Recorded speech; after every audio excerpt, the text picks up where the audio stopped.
ہم نے آسمانوں اور زمین کو اور جو کچھ ان دونوں میں ہے حکمت سے اور ایک وقت مقرر تک کے لیے پیدا کیا ہے، اور کافروں کو جس چیز سے خبردار کیا جاتا ہے اس سے وہ منہ پھیر لیتے ہیں۔ کہو کہ بھلا تم نے ان چیزوں کو دیکھا ہے جن کو تم اللہ کے سوا پکارتے ہو؟ ذرا مجھے بھی تو دکھاؤ کہ انہوں نے زمین میں سے کون سی چیز پیدا کی ہے یا آسمانوں میں ان کی کوئی شرکت ہے؟ اگر سچے ہو تو اس سے پہلے کی کوئی کتاب میرے پاس لاؤ، یا تمہارے پاس علم انبیاء میں سے کچھ ہو تو اسے پیش کرو۔ اور اس شخص سے بڑھ کر کون گمراہ ہو سکتا ہے جو ایسے کو پکارے جو قیامت تک اسے جواب نہ دے سکے اور ان کو ان کے پکارنے ہی کی خبر نہ ہو۔ اور جب لوگ جمع کیے جائیں گے تو وہ ان کے دشمن ہو جائیں گے اور ان کی پرستش سے انکار کر دیں گے، اور جب ان کے سامنے ہماری صاف صاف آیتیں پڑھی جاتی ہیں تو کافر حق کے بارے میں جبکہ وہ ان کے پاس آ چکا کہتے ہیں کہ یہ تو کھلا جادو ہے۔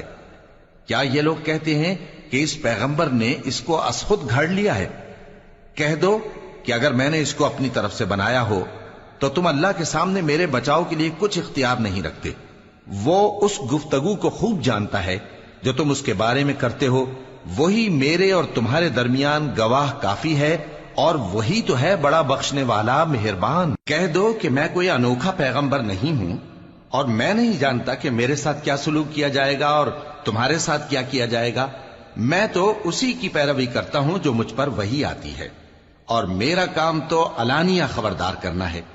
کہو کہ بھلا دیکھو تو اگر یہ قرآن اللہ کی طرف سے ہو اور تم نے اس سے انکار کیا،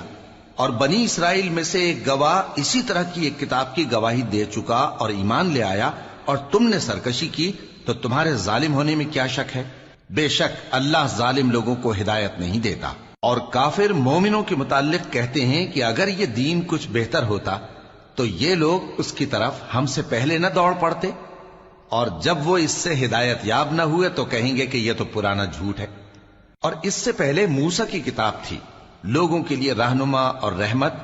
اور یہ کتاب عربی زبان میں ہے اس کی تصدیق کرنے والی، تاکہ ظالموں کو خبردار کرے اور نیکوکاروں کو خوشخبری سنائے۔ جن لوگوں نے کہا کہ ہمارا پروردگار اللہ ہے، پھر وہ اس پر قائم رہے تو ان کو نہ کچھ خوف ہوگا اور نہ وہ غمناک ہوں گے۔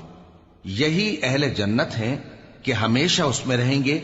یہ اس کا بدلہ ہے جو وہ کیا کرتے تھے۔ اور ہم نے انسان کو اس کے والدین کے ساتھ بھلائی کرنے کا حکم دیا، اس کی ماں نے اس کو تکلیف سے پیٹ میں رکھا اور تکلیف ہی سے جنا، اور اس کا پیٹ میں رہنا اور دودھ چھڑانا 2.5 برس میں ہوتا ہے، یہاں تک کہ جب وہ پختہ عمر کو پہنچ جاتا ہے اور 40 برس کا ہو جاتا ہے تو کہتا ہے کہ اے میرے پروردگار، مجھے توفیق دے کہ تو نے جو احسان مجھ پر اور میرے ماں باپ پر کیے ہیں ان کا شکر گزار بنوں، اور یہ کہ نیک عمل کروں جن کو تو پسند کرے،